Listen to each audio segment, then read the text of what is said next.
So here's our agenda. Like I was saying, is that we're gonna, talk a little bit about or all about Jamboards and what we know so far. We're gonna share some links, some Jamboards that we put together that we've gathered. Um, and then also hoping that as we show what we have, you also become active participants by adding, some more into the Padlets that we're going to share with you, some more of the things that you may create or that you may run into, um, so that this can be a cooperative learning and enhancing of, or, our repertoire of the use of Jamboards. So then we're going to spend some time with Megan, who is going to talk about and show you what, the great job that she's been doing, putting together this whole collection of Jamboards related to phonics, the teaching of phonics, and then, some ideas on how you can use Jamboards when teaching literacy, small groups and stuff. In turn, after that, I am going to share some ideas and some Jamboards that are related to math, and I'm gonna, talk about, what is, I guess the thinking process behind what I put together. Uh, and then we are going to have some time to break into a couple of groups that are leveled tech breakout rooms. One is going to be for, one group is going to be for those of us that are kind of like, getting familiar, that are still not experts in Jamboard, how to put up a Jamboard together. And then the other one is going to be for the, a little more advanced folks that are, that are already have some experience with Jamboards. Okay. So with that, I will have Megan It's, share with it's you. still you, Edgardo. Is For it the next, still me? yeah. Okay. Duh, that is right. This is the purpose. Yeah, thank you. Thank you. Okay, sorry about that. So yeah, so the purpose of this presentation, is to showcase, I guess, the benefits of using Jamboards. And what it promotes is, student interaction. Students work live and you can work with them. So we're going to show you, how that can be possible, that you are actually interacting with students, and students are interacting, hands-on with the Jamboards, with the in the case of math, with the use of manipulatives, through the Jamboards.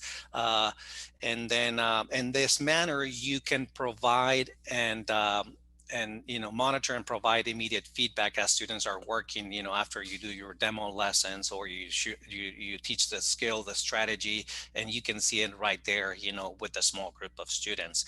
uh, and then, like I said, this is definitely, to be used in collaborative groups, in this case, small groups.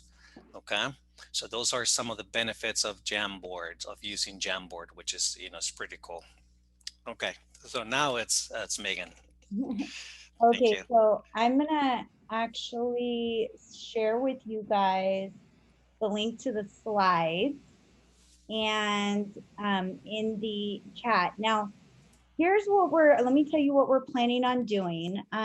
So we are going to do a gallery walk right now. And what we thought would be a great way to start off this PD is to just give you an opportunity to look through a lot of Jamboards sort of in a gallery walk sort of way that people are using around the United States. So this isn't just like our district, this isn't just TC, but this is a variety of Jamboards that teachers have been using and sharing and posting. And so we have, I'm so excited about the turnout, but we have 100 people. And if you know, Jamboards only can, like they say they can take a maximum of 50, but it's really more like 30. So what I'm gonna do is I'm gonna first post in the chat right now. Let me go ahead and do that now. The link to the slides that we're sharing today. Okay, so this is just to get into the slides. Then while Edgardo was talking, I was like quick trying to trying to troubleshoot so that I make sure you guys can all get in there. So you have the option once you're in the slides, you can click on the Jamboard that's in the slides. That will take you to one.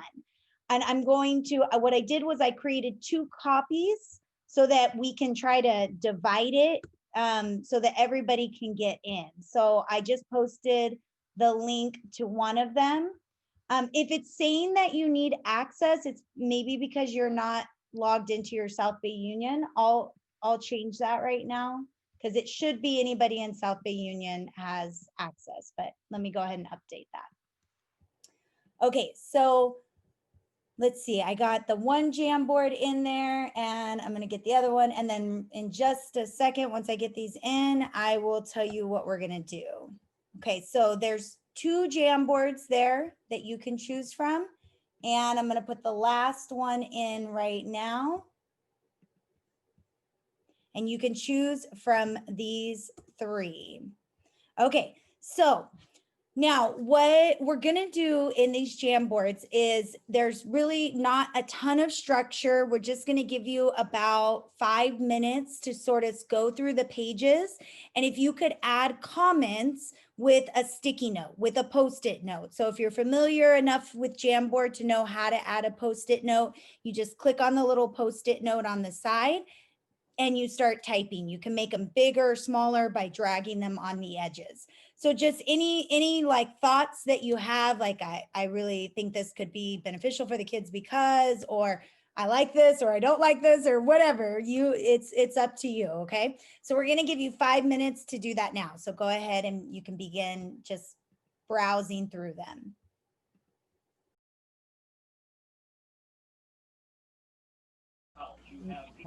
Megan, can I ask a question real quick? Yeah.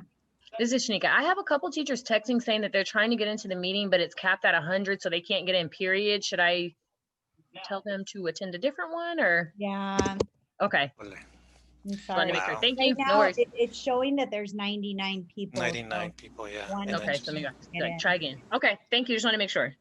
Okay. All right, you guys. So go ahead and you can head back to Zoom now. So I hope that just sort of was like a little buffet of ideas. And of course, when we share something like that, in no way is the purpose to say, try all of this, right? It's just to give some ideas of what it could look like. And now I wanted to address what Edgardo said. So one thing that Jamboard has added new, you can now actually, it's a little bit different than the way I'm going to word it, but essentially what it is you can freeze the background on the Jamboard. And I'm gonna talk about that in the high tech group, in the techie group, when we do the breakout rooms. And if somebody is in the other group that's interested in knowing about that later, then I can go over it again at the end. But basically that helps to prevent them from moving around anything. So like when I create a board, what I'll do is anything that doesn't need to be moved, like I don't know if you noticed on that very first slide, you could move the bands of text complexity, but you couldn't move the background. And that helps to where the kids don't have as much ability to sort of mess up the pieces in it. And when we're talking about the master, I would never share the master with the kids. I would always attempt to make a copy and make sure that you're sharing that copy with the kids. Okay. Okay. So we're going to continue now. And let me go ahead and share my screen. So I'm really very excited to share this with you guys. It's something that I've kind of been secretly working on for quite a while now. And Nena Pinedo was kind enough to let me try this out on her kids for a week. And so I got to experience, just what she teaches kinder, for those of you guys that don't know. And so I got to experience like, what would these Jamboards be like with kinder kids? And one thing that I wanted to mention for my TK through 2 teachers, I know one of the things that you might be thinking is, why would I take this on when my kids are already familiar with Seesaw? And I want to point out the one main difference. So when we're thinking about Seesaw versus Jamboard and why would we bring in an additional platform, is that Seesaw, although it's amazing and I do love it, it doesn't provide that possibility to have that live collaborative work, right? So Seesaw is extremely strong for assigning assignments, giving feedback, being able to communicate with your kids. It does all of that. What it doesn't do is allow you to have that live small group interaction, or for that matter, whole group. Although with the little kids, I would definitely use Jamboards in small group, probably, at least at the beginning. The other thing is that we think, like, especially with TK through 2, are our kids going to be able to handle this? But first, I'll say that Nina's kids that we tried this with, they did a great job with it. It took us like a little bit of time, and I don't know if she's here today, but it took us a little bit of time to just show them how to get in and all of that. But by the second and third day, they knew how to do it, and it was flowing really nicely. And then the other thing is that with our TK through 2, we have to remember that they have iPads, and Jamboard was actually created for iPads. So iPads are like the jam for Jamboard, right? They actually work really, really well for Jamboard. So I'm going to show you what I've been working on and tell you a little bit about it. So we have our Phonics small group books, and you'll notice if you are looking at FastBridge, and I know my upper grades don't have this book, but just so you know, this book, we do have a copy of this, a digital copy. So our upper grade teachers, if you want to access this, you can, and you can also use these resources. And we all know that in our third grade classrooms, fourth grade classrooms, there's some kids that still need those Phonics small groups, right? So with the Phonics small groups, what I've been working on is I'm trying to create a Jamboard that goes with each of the Phonics small groups. Now, there's a lot, okay? There's a lot of small groups, so I'm by no means done. It's a work in progress, and I'm hoping that it can be something that we continue collaboratively. But I want to give you an example of what this looks like. And so I didn't have a group of students, and I wanted to show you what it looked like live. So I recorded my daughter doing the Phonics small group. I just sent her in one room and I went in the other room, and I recorded her doing it. So little background. Sophia, who's my daughter, has never once touched Jamboard before. She never had been. I've never been on Zoom with her. I didn't prep her for anything. And given, I think she's smart because she's my daughter. Of course, I'm gonna think that, but like there was no help. So you're gonna see what the process was like as if it was the first time. Okay. So you guys ready?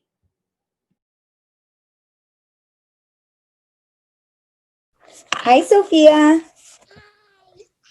Are you ready to do a phonics lesson with me? Yes. All right. Okay. So here we go. So what we're going to do is I am going to share my screen with you so that you can see the special work that we're doing today. Are you ready? So I've noticed that sometimes it's easy to get confused about the letter H. Like if you're writing about your pet and you need to say hamster, and then you will think, yes, hamster, like ha, ha, hamster, just like ha, ha, hat, and ha, ha, house. Let's do some work with these letters so that you can have them in your mind, okay? We're going to make the lowercase h in the air with your magic pen. Can you follow along with me? We're going to go line down, back up just a bit, bump around and down. So let me show you here on the screen. So we go line down, back up a bit, bump around, and line down. So we're going to go line down, up just a bit, bump around, and back down. Good job. Okay, so now I'm going to show you some words, and I want you to help me think of words that start with the sound. Okay. What could this first word be? Hand. Heart. Hair. Happy face. What about this one? What's he pointing to? Hair. What if he was pointing right here? Head. Head. Can you say the sound? Head. Head. Say it again. Head. Good. Okay, so now these words start with the letter B. Can you say Bed. Bed.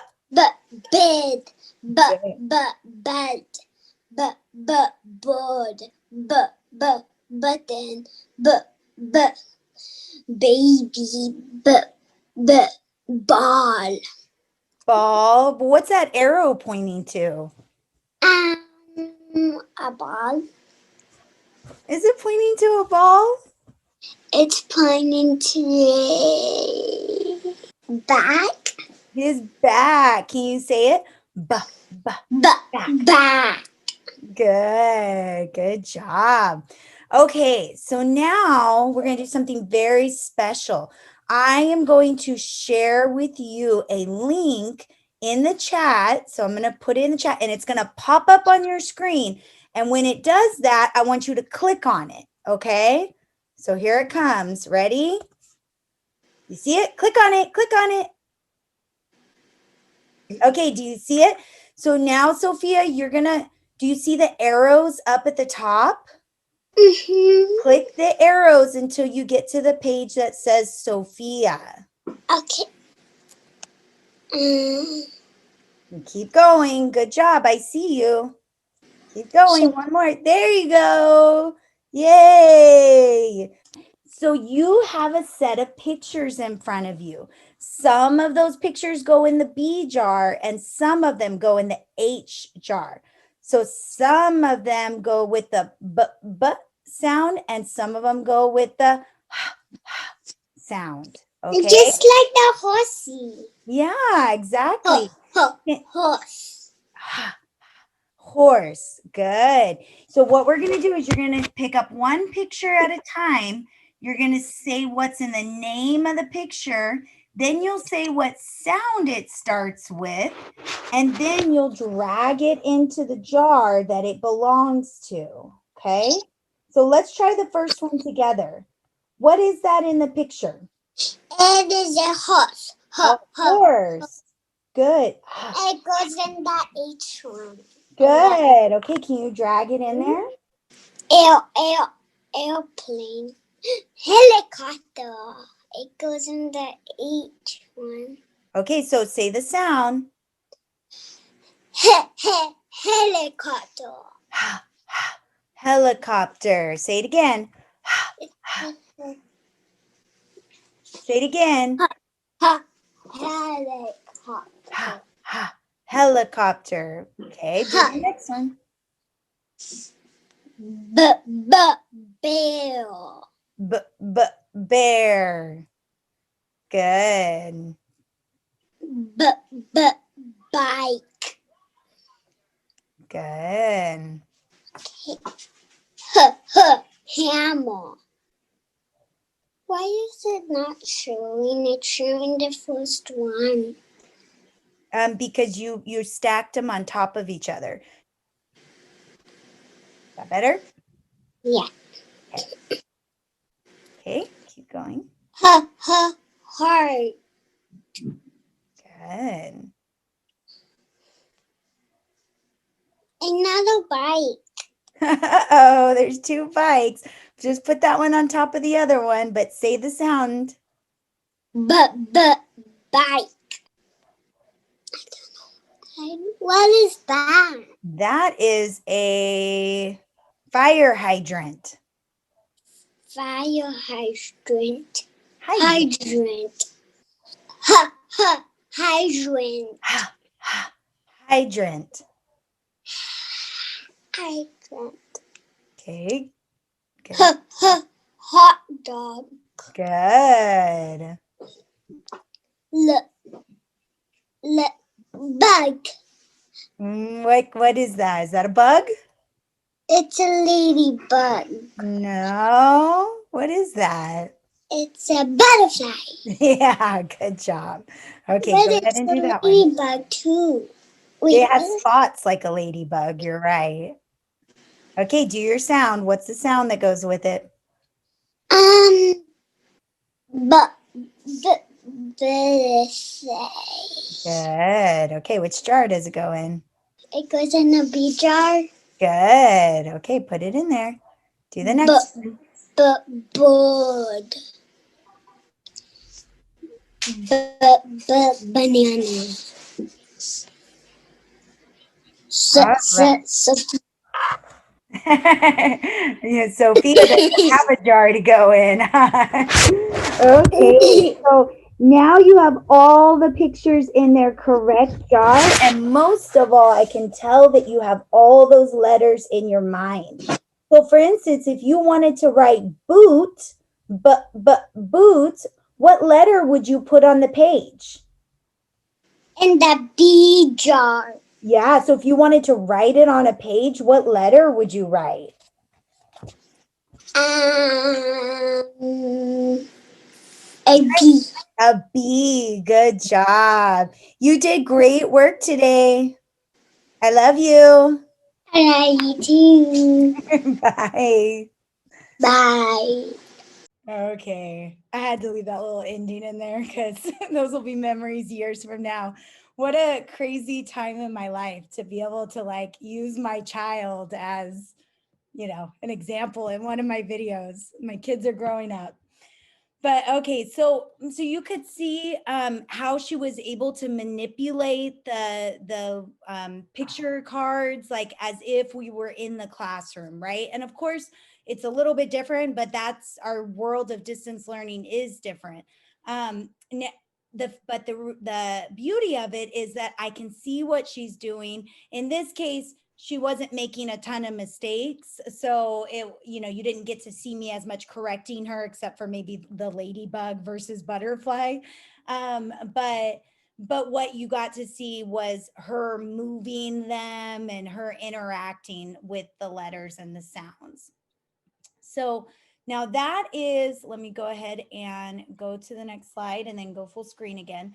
So that is the idea behind using the Jamboards to teach phonics. Now, I'm not going to go into this too much because we'll look at it when we're in our tech breakout rooms, but we have two Padlets where you can find many of what I've started so far on the K-1 small groups, and then a colleague from another state is working on the second grade ones, and we're sharing them, so she's continuing to add to those as well.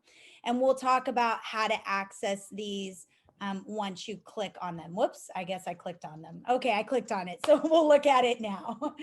So you'll see here that it has the individual boards, and you can just scroll down to access the small group that you want to access. Okay, now, Edgardo, do you know, let's see, 12:40, 12:35. Okay, I have 5 minutes left before I'm digging into Edgardo's time. So I'm going to go through the next two kind of quickly. You're not going to see an example of a modeled small group, but I wanted to make sure that there was something here for upper grades as well. So upper grades, when we're talking about small groups, one of the hardest parts, like when we think about what are the normal small groups that we do, we maybe do some guided reading with some of our struggling readers. We do strategy groups a lot, right? And I don't know, I know that schedules are tight and it's hard to squeeze things in right now. So I don't know what you're able to do, what you guys are trying to do right now with your kids, but I just want to give you another tool so that you have it as an option. So this could be used for, this type of Jamboard could be used for two different purposes. It could be used in order to do a band level introduction. So like when kids are ready for, you know, or you want to introduce them to some of the things that might be hard in the level that they're reading at, you can do this kind of work. So you would meet with them in a small group. You would introduce this work to them maybe by reading a section of a book at that level and doing some of this thinking work just briefly, kind of like how we do in a strategy group. Then you would tell the kids, okay, you guys, I want you to try one of these thinking words. So what's one of these strategies that you want to try right now in your book that you're reading? And then they would choose one.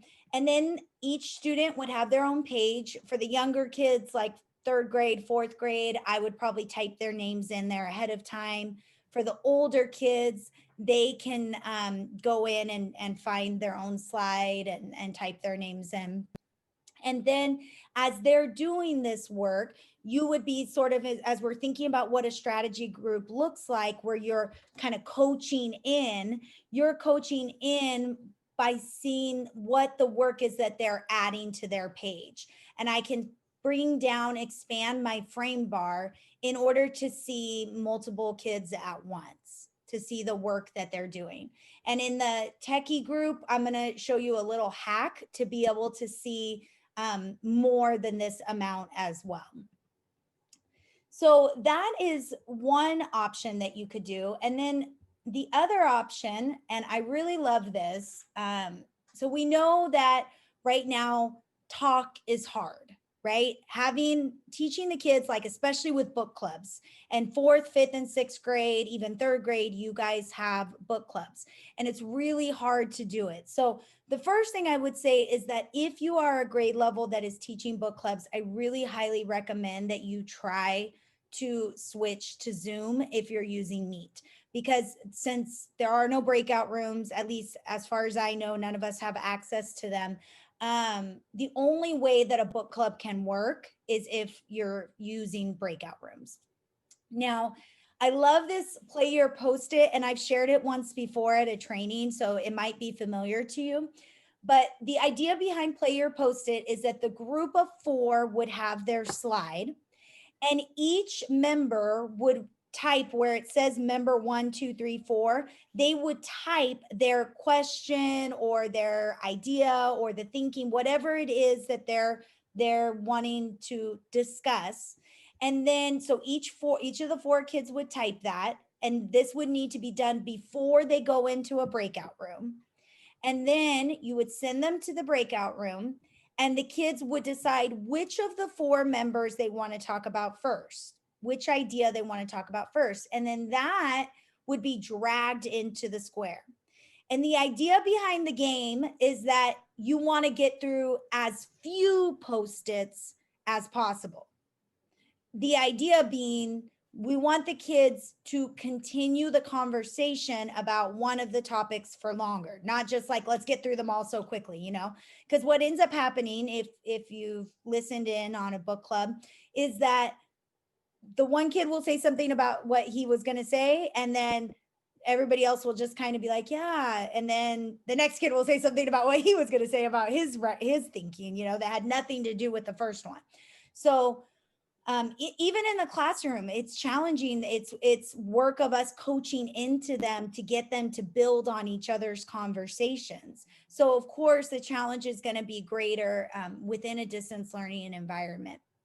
And I completely understand you guys, and I know I don't understand as well as even you guys do, but I know there's challenges to all of this. So but regardless, we want to present to you the tool, and know that, like, for instance, with the Phonics small groups, I was in, like I said, Nana's classroom for a week doing that. I was in Elma's classroom using Jamboards with fast bridge interventions. So I've seen firsthand. I know the kids can do it, but it does take patience, because you have to teach them a new platform the same way we do with anything. Okay. So 12:40 on the dot. Edgardo, I did not even take 1 minute from you. So I'm going to pass it on to you now. Thank you. Thank you. And I'm gonna try to, be run through this, rather quick so that we have, a lot of time to, go into the breakout rooms and, have a little deeper discussion, hopefully as to, some of the questions that you may have in regards to this. But yeah, let me present. Let me share my screen and show you what I have.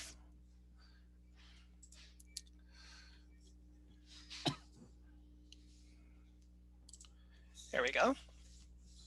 Okay, so I am going to share with you what I have, for math. So everything that Megan said just towards the end of her section right now, it is so true. I mean, we know that there's lots of challenges, but we are trying to just, hopefully support you and try to alleviate some of that.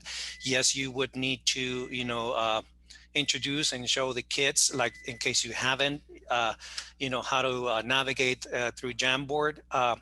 We believe, though, that it is time well invested. If you take the time to do that, it might take a few days, a couple of days, but I think it's worth, in the sense, especially for math, that it becomes more interactive. Especially for more groups, for small groups, where you give the opportunities for students to manipulate, to interact with you, and you are like right with them with this small group, providing feedback and responding to their needs. So. One way in which you can use a Jamboard in small group instruction is, obviously by, providing something like this. And I am going to go ahead and open it up. And this is a jam that I created. And this was for a kinder class, I believe, first kinder class. First grade class. So this is a problem that I created, and I made it, interactive, for students, so that they can interact. So I would have to make a copy and share with each one of the students. And then there is, once I have the Jamboard, depending on my target skill, which in this case would be like adding one. Students can, move around the numbers, and then, or you can actually move it around and provide it. And then, when you add one mouse, there were how many, and then they would need to show it, here. So there was 3, and then if you added one more, then you would have 4. So that's a way in which, students can interact with this in small group. And then like I said, you can, provide a copy for each, and then by clicking on this frame, you can have multiple copies. Each student has theirs with their name and everything, and you can just browse through it and look and provide feedback and, and work with the students, as they're working with that. So, so that is, for small group. And I run into this wonderful resource that most teachers, if not every teacher throughout the district, has. Oops, I went too far. And where's my picture that I was trying to show? You don't see a picture in the middle, right? No. Exploring, oh, what happened? Where is it?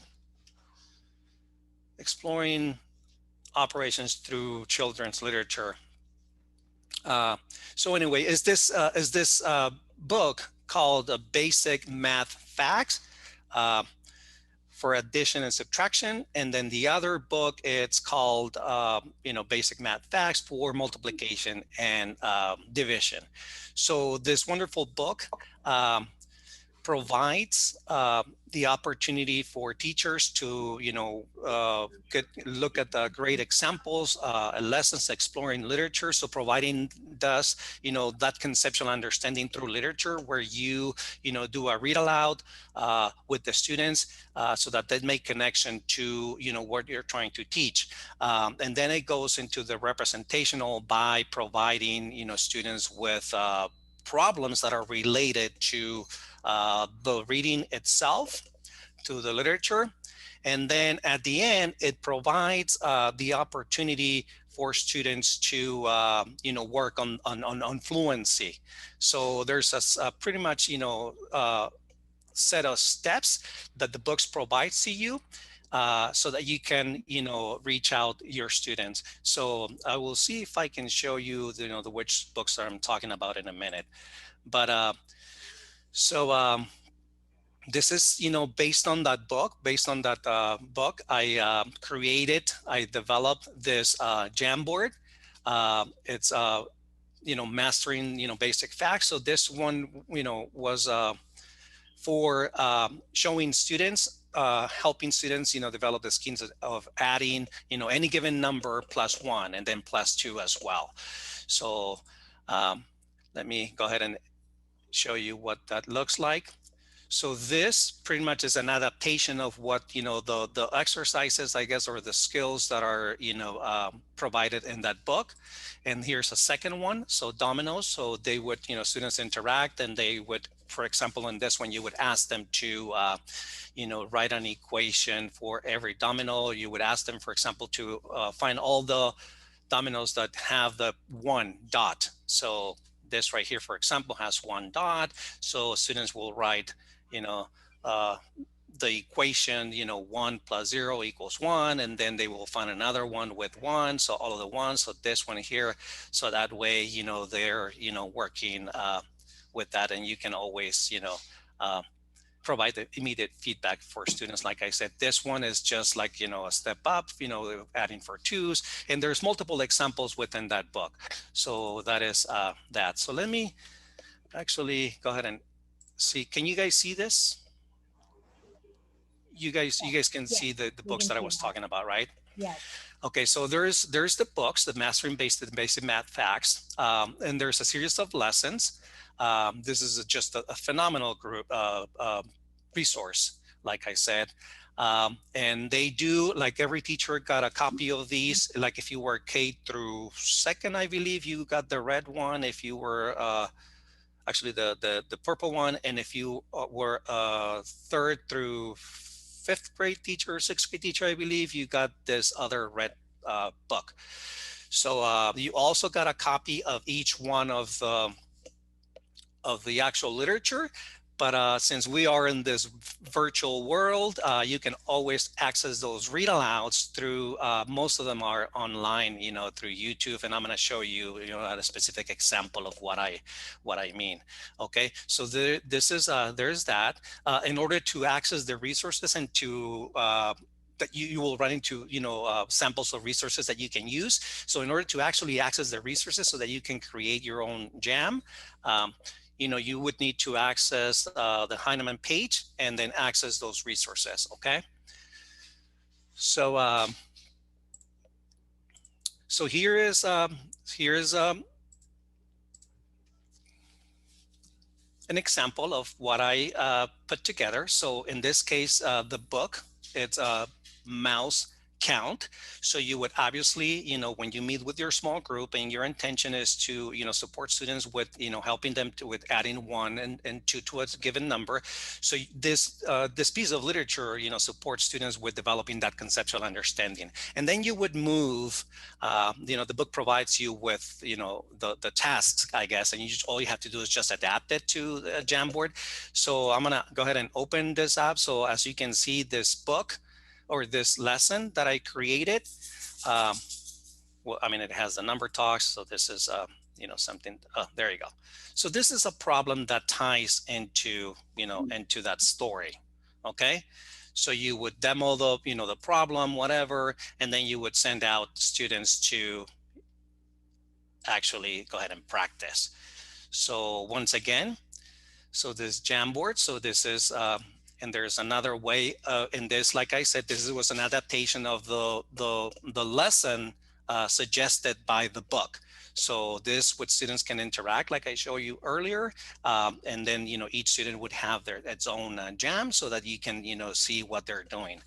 Okay, and then moving into the targeted practice using fact cards and games. So this is the one that you saw earlier. So this is pretty much, the practice, where you probably bunch up all this together and you just show one at a time. And then students can probably, like, if you ask, okay, so what is 1 plus 8? And you would ideally initially would give thinking time to students, and then they will just, give you the answer.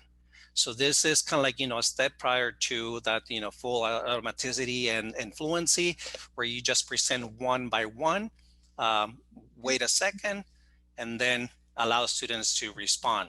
Then you would move more into the game, games like this, where students, you can provide this opportunity for students to play uh, with one another. And, that's kind of like the idea here. So Edgardo, can you yes, just slow down? I have one question on that. yeah. Did you have to, like, can you go back to the screen with all the tiles on it and the additions and the numbers? Did you Oh, have to copy and paste, or did you just use your sticky note and just type in all those tiles separately? I did use my sticky notes, because Mm-hmm. even though, they provide with a template, the Uh-huh. resources are provided for you, like it would probably be a little more of a hustle to just cut and paste. So I Right, just went ahead and used this. So this is where you have to kind of like, get a little, I guess, creative, look at right. the task, and this is like, is this possible? Is this something that I can transfer to a jam? And And in then this, the other question I have is that when they're using the interactive board, would you suggest that each student makes their own copy of the board so that when they do their interaction, if you wanted to see it, and they shared it with you, like, for example, if each one had a word problem on it, and then they would have to share their board with you, so they would have to make their own individual Michelle. copy and rename it.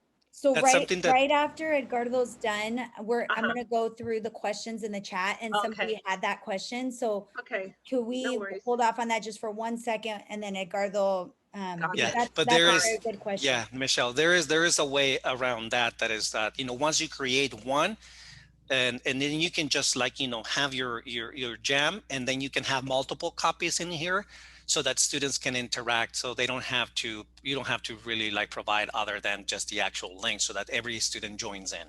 So that's the beauty of the jam. So this is something that we're going to discuss. It's pretty cool, right, Jenny? uh, Yep. okay, so Okay, so back to this great resource. Dig out, find this two books, or find this book. You should at least have one.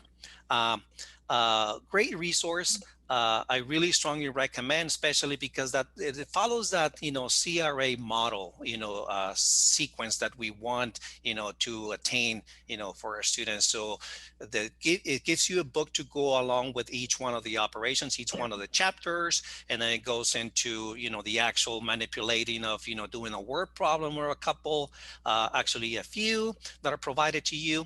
And then it goes into that transition of, going into the flashcards and all that, and the games, to provide that fluency. So very nice, put together, great resource, for a small group, which I really strongly encourage you to uh, follow. Like, as you may notice on the, I did one example. So this is out of the book. Like I said, I did one example. I did one for multiplication and what it might look like. And, and I'm looking forward to, for you guys to collaborate, once you get access to this Padlet, so that we can start together developing, more of these. So all we got to do is, just, attach and add the create the Jamboard, and then I'll definitely keep adding as we go, because there's quite a few books that go along with this piece. Okay, so I think we're ready to go. Megan, I said I would try to go fast so that we can, have more time to interact, because I know there's going to be a lot of questions, and I will be more than happy to try to answer. Okay, so briefly, we're a little bit ahead of schedule, which is great. So I wanted to take an opportunity to answer some of the questions in the chat before we go into our breakout rooms. So I'm just going to kind of really quickly go through them, and I might not hit every single one, but I know a lot of you guys probably have similar questions. So Jenny had mentioned about, the issue of kids deleting things and setting that expectation.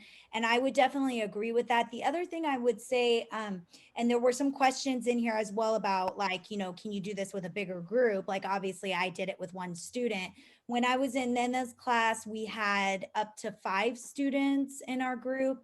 When I was with Elma, I think Elma, I know you're here in the group. I can't remember how many kids it was, but I think like Like what, like Seven. 4 kids? Seven. 7? Okay, so 7 kids.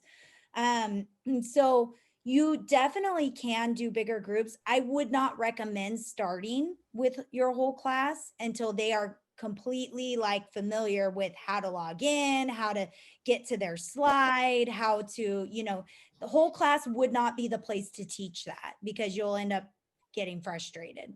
I would definitely start in small groups. And I think that's where it's easier to sort of lay those expectations as well. And that's part of why we're doing this, because it just perfectly correlates with the work that we're doing in FastBridge. Maria, you asked about the digital copy of the Phonics K through 2 resources, and I will add that to the Padlet. And then Betty, you asked about, can this be done in partnerships? And I think when we did this in your class last year before we went on break, but while we were in distance learning, I'm pretty sure if I remember correctly that we did partners. And absolutely, like the only difference is, you know how the sticky note said Sophia's name?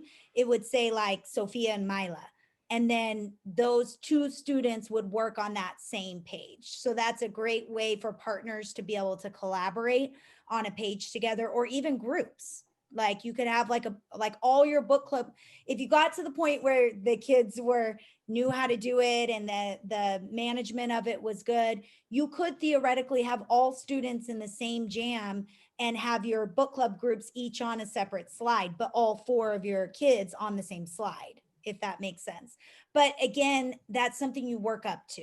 You start really simple with like the community building type ones and then move on from there.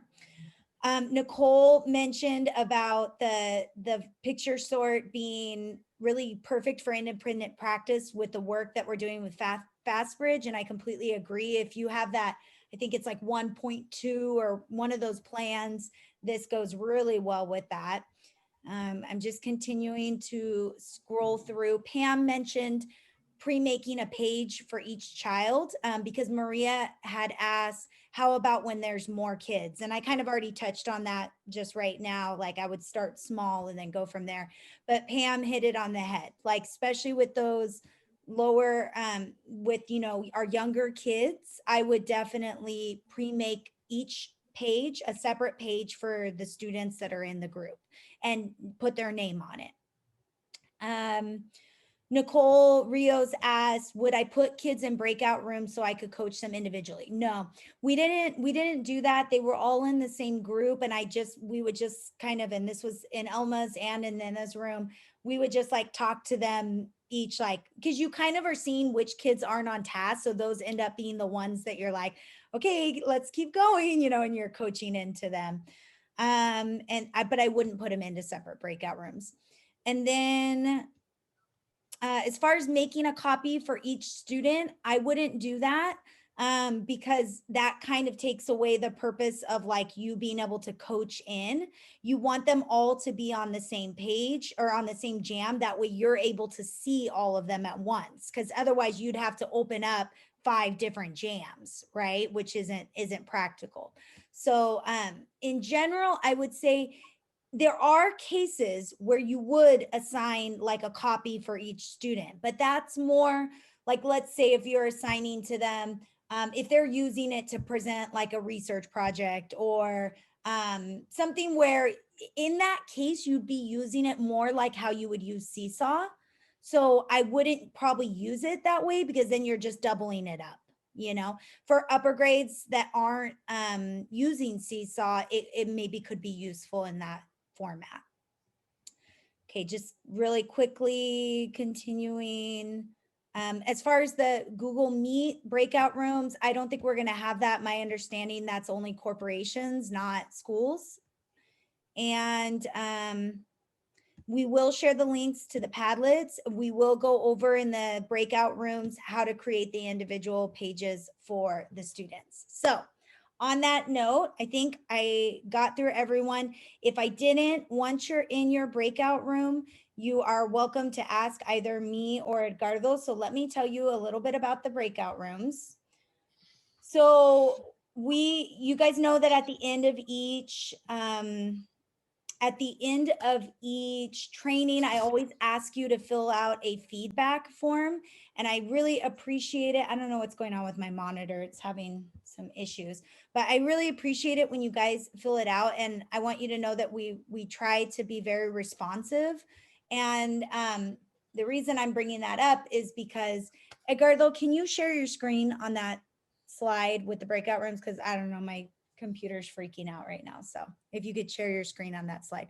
But I wanted to bring that up, how much we appreciate the feedback, because the way that we're setting up the breakout rooms right now is in response to some of the feedback that you gave us in those, which was, some of you were saying it's going too fast, and some of you were saying let's not spend time, it's going too slow, like the tech part. So we thought that what we would do is break you guys into 2 rooms.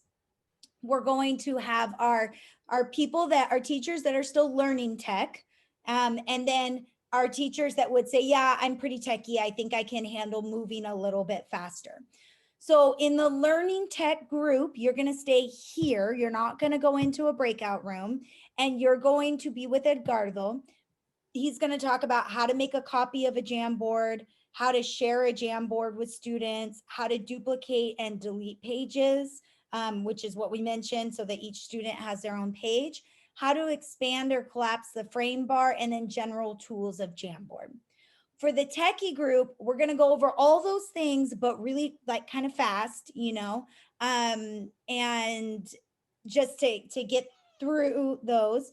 And then we're going to talk about how to create your own Jamboard. So some of the little tricks like freezing the background and all of that.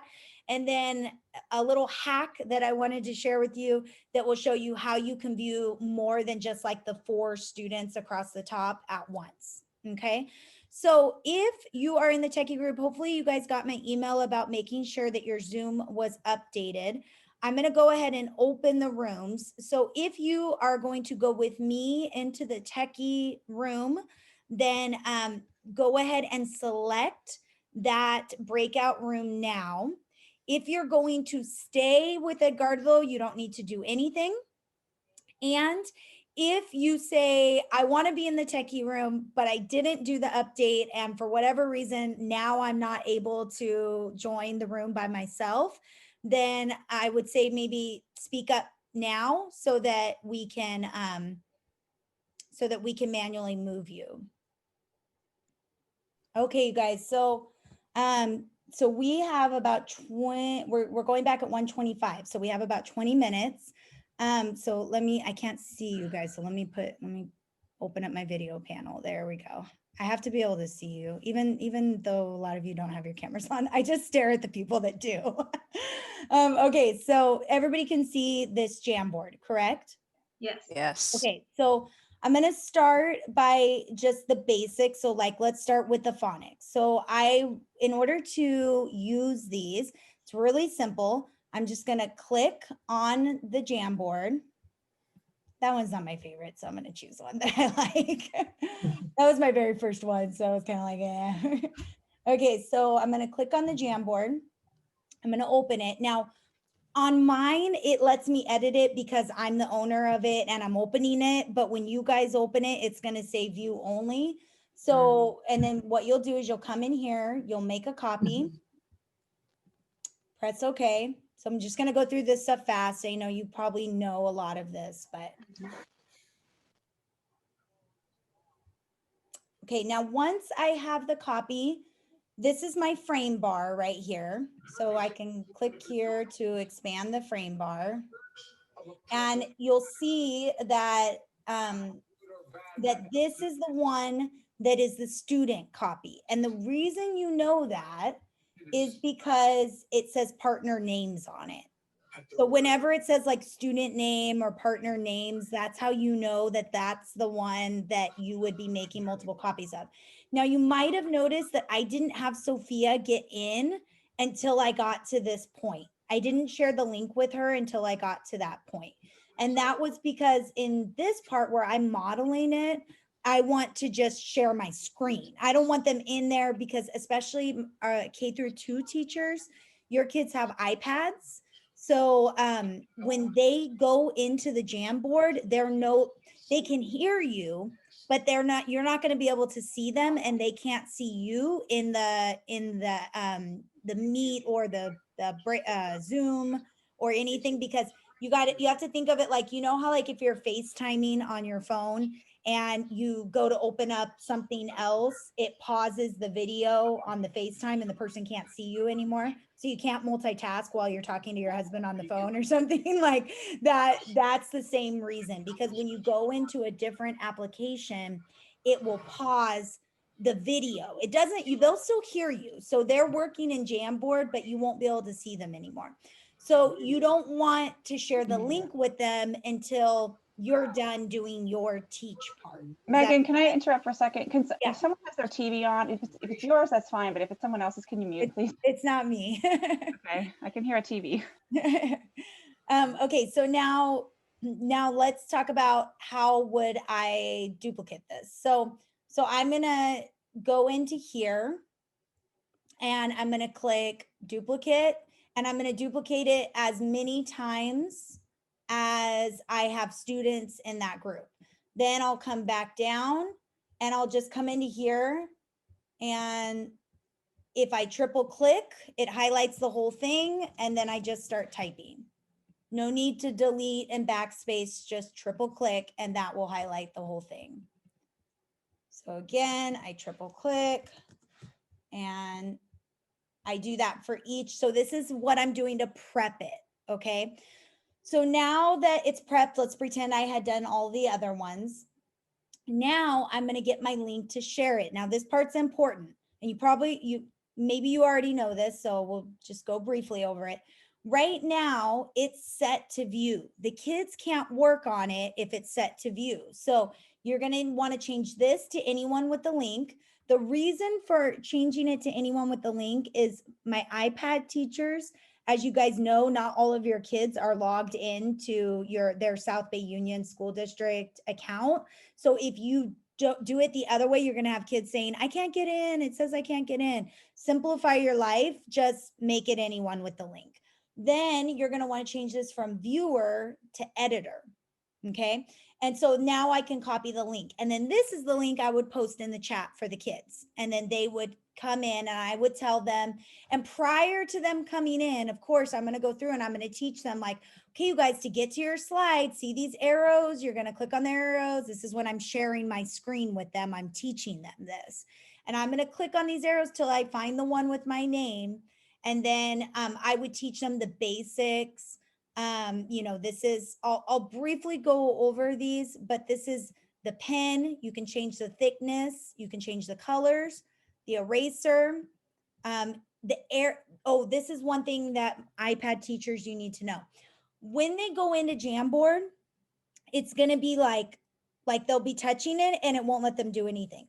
The reason is because when they go into Jamboard, let me see if I can open an example real quick on my phone.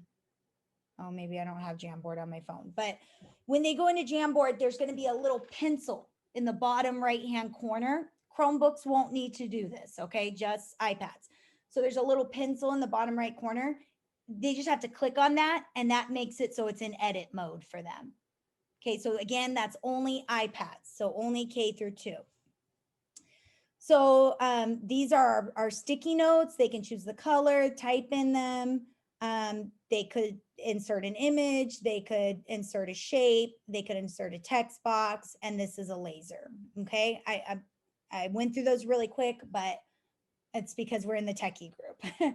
Okay, so now once my kids are in here, let's talk about my little hack to be able to see more kids. Now, for teachers for 3 through 8, you guys have GoGuardian. So technically you could be watching them on GoGuardian. However, I do think on GoGuardian, it's a little bit like it's really small. So it's hard to, unless there's some way to make it bigger that I don't know about without clicking on the students individually. Because to me, that takes a long time. So here's my little hack. If this confuses you, just for don't worry about it, okay? Okay, so what I would do first is I'm going to open this frame bar and I'm going to get it set up to be at the beginning of my students. So you can see right now that I can see 4 students, right? I can sort of see 5 students. I can at least see if they're moving things around, right? So now what I'm going to do, so watch this. I'm going to go up to the tab at the top and I'm going to right click on that tab, right click. Now I have this option to duplicate my tab. So I'm going to duplicate the tab. And again, I'm going to open it up. Now I'm going to take this tab, I'm going to long hold and drag it off. And now I'm going to drag it right below the other one. And now I can see twice as many kids. Now I'm not going to interact with this one up here because if I click on anything up here, do you see it? It covers this one. So I'm not going to interact with that one. This is the one I'm going to interact with. This is the one that I'm going to like, you know, if I need to, but this shows me 10 kids at once, basically. So, especially if I'm doing a small group, I'm not going to need more than that. So I can see right here, and this is what we were doing in Nena's classroom and in Elma's. I was saying like Mila, go start moving the letters. I don't see you moving them, right? That type of thing. So I think this is a hack that can work. Obviously, I would love it if they would just like make this a little user friendly and allow us to see more at once. It seems like that would be a really simple change to make, but then again, we don't even have breakout rooms so in Google Meet, so my expectations are not too high right now. You should theoretically be able to have all of your students in the class. Jamboard fits up to 50 per jam. However, like I've been reading in a lot of the forums that teachers that have been having problems with that, and they're more leaning towards like they're able to get anywhere from 25 to 35 in. However, the actual number is 50. So it's not, that's like according to the Google Jamboard, like support, you know, like whatever the page that they create that explains their program. But know that if you're trying to do this with your whole class, you might have some problems with that. Like if it lets you have 35 in, you're fine. But if it lets you have 25 in and you're an upper grade teacher, then that might be an issue. So that's something to keep in mind. Okay, so now I'm going to close this. Let me just check out the time. We still have a little bit of time. So I'm going to talk next about the backgrounds. Okay, so let's say, so I'm just going to go to a new page. Let's say I want to, I want to add a shape. And this is, I'm essentially creating the background here. So I'm going to come up here. I'm going to change it to display, and I'm going to put draw a picture of yourself. Okay, now, if this is a really simple example where you're probably maybe wouldn't need to freeze the background, but I kind of freeze the background on everything now because when I was working with the kinders, what would happen, it wasn't that they were trying to be bad. They were just like, they don't have control. They don't have the motor skills, you know? So they would like accidentally hit something and they'd be dragging and then it would just be chaos, you know? So I pretty much learned day one that you freeze the whole background. So then this is what you do. I'm on a Mac, so it's going to look a little bit different, but you would just take a snippet. You can come here and you can do save frame as an image. The reason I don't do that is because it comes out like a little bit blurry and that bugs me, but I'll go ahead and do it that way just so that you can see. So you can see down how it saved it down here, right? So now what I'm going to do is I'm going to clear the frame so that there's nothing on there. I'm going to say set background. I'm going to choose an image. I'm going to click browse. I choose that, whoops, sorry, no, wrong one. I choose that PNG that just downloaded. And now this can't be moved. So the background is frozen. Now, some of the things you have to think through, like the Phonics one that I made, all the backgrounds are frozen except for maybe like the last two. I still need to go back and do that. So you don't have to worry about this with any of the Phonics ones. But something that you do have to think about, like, let's just use this one as an example. These pieces are pieces that are being moved. So I have to freeze that back, or, you know, insert that background or download that background before I add the moving pieces. Now, if you forget, it's okay. What I'll normally do is I'll take this, I'll duplicate the page, and then I'll come in here and I'll just like delete. This one's kind of going to be a pain because there's like a lot of them, but I would delete these and then do the same thing. And then I would go back to the other one and erase, you know, whatever I need to and set the background. So it is like a little bit of work if you're doing something fancy, but it's really not that bad if it's like something fairly simple. And again, you don't need to do this for any of the Phonics ones, because it's already been done. Okay. Let me just go back to the slide real quick so I can remember what else was on the list of things to go over. We have 5 minutes still.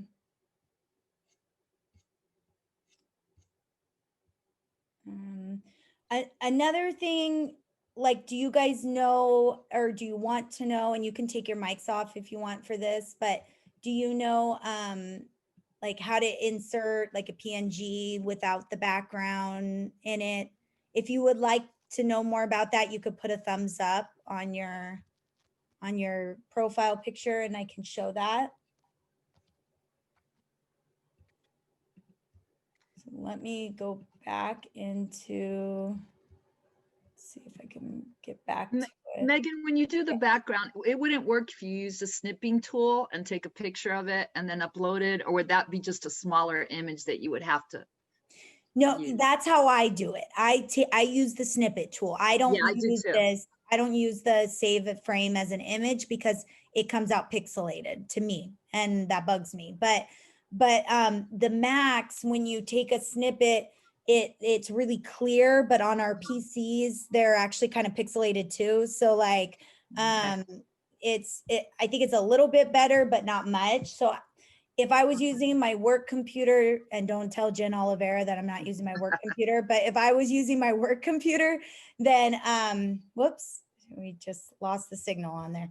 Well, I'm going to try it both ways and just see which one looks better. I'll try it with the snipping tool and I'll try it like you did, save as an image. Yeah. Just to see which one's better looking. Yeah. Okay. So for those of you guys that right now gave the thumbs up, like, let's say if I say I want to do an apple and I say PNG, or you can also type in transparent. And then if I click on it, some of these will be automatically transparent, at like this one, for instance, it looks like it is, and I can come to it and then I can just paste it. Go back here. I would just Control V. Oh, that's something you need to know about Jamboard. On Jamboard, you cannot right click and paste. You have to use the shortcut. You have to say Control V. So you can see here, now I have my apple on there. Or the other option is you could save the image. So I could right click and then save image as, put it in my downloads folder. Now I can go back and I can also insert an image through the actual image button. To me, the copy paste is a little bit quicker, so I tend to do that. If there's one thing I can say, like the reason I'm able to get, you know, a lot of like things done pretty quickly, it's all about the shortcuts. Like 100% of my life is shortcuts. I rarely click on anything. Like, and I know I put out some videos on shortcuts, and I know there's a learning curve to learn them, but I really highly encourage you, like, force yourself to use them so that you learn them, because once you do, it will cut your work time like in half. The best one, Alt Tab. That's like, that is my survival, Alt Tab, because it takes you in between screens. So when you're working on two different screens, if you have two monitors, then you know, that's also an option. Okay. Are there any, I'm just going to turn off this heater because I'm heating up. Are there any questions while about any of this? that we haven't covered? We have 1 minute. I just have a quick question. You know how on your thing with your daughter, you had I could see both you and your daughter's face while you were having a conversation about the actual slide. Yeah, you know what? I don't know why that was. How did because you do I that? couldn't see her. She was just like a little profile picture. Oh, for me. okay. That had something to do with the Zoom recording. It must have just recorded because you saw she was frozen though, right? Like she wasn't. Eventually she was, but she wasn't the whole time. But I just thought it was cute how we could see the teacher and her within her slide working. Yeah, and I didn't do anything for that. I think it just had something, it was something funky with the Zoom recording. Oh, okay. So, yeah, that worked out nicely, but that's not, don't expect that. Megan, can you Go go over just really quick how to duplicate a whole frame? Yes, so you just click here, expand the frame bar, you go to these 3 dots and you click duplicate. Okay, perfect. Thank you. Same for deleting. Can you say the steps again for freezing the background the first way? Yeah, so you would just download, save the frame as an image, and then clear the frame, set the background, choose the image, click browse, select the frame that you just downloaded, click open, and there it is. See how it's like a little bit blurry? Probably I'm the only one that's like anal about that kind of stuff, but it looks a little blurry to me. Okay, Megan, how do we access the digital copies of the resources? Yeah, so within the Padlet, you'll have it here, and I'll send out an email today with all of the with everything linked in one place. Megan, sorry, are there any Spanish resources? So not for phonics, there's not. For the math, with phonics, we don't have, I mean, because you guys aren't using the phonics units of study, there's not. But like for instance, the play it, post it, that could be used with Spanish curriculum. Even the bands of text complexity. I know Lucia has done some of that work, so I can make those for you guys. Like if you think you'll use those, but the phonics, it doesn't translate directly. We'd have to use like the benchmark. Megan, I have created some Jamboards with some of the units of study in Spanish. So okay, and I have the whole entire unit. So if anyone is interested, wow, that'd be awesome. And I have some for writing, and I have some for reading. Awesome. That's really cool. So maybe what we can do is we can start like a Padlet and for the Spanish resources and then add from there. Okay, I'm going to close the rooms, you guys, because you guys have to get to your other meetings. So do you guys want to go ahead and just leave the room? That way I know it says 60 seconds, but. Ooh, I think we're in the main room, so they should be joining us soon. Let me just. We're here. We're here. Oh, you guys are here? Okay, great. Okay. Okay. I didn't see, like, I lost track of, who was here and who's not. Okay. So I think we're ready to go. Thank you. I went over a couple of minutes. I wasn't aware of that. That's okay. We all did.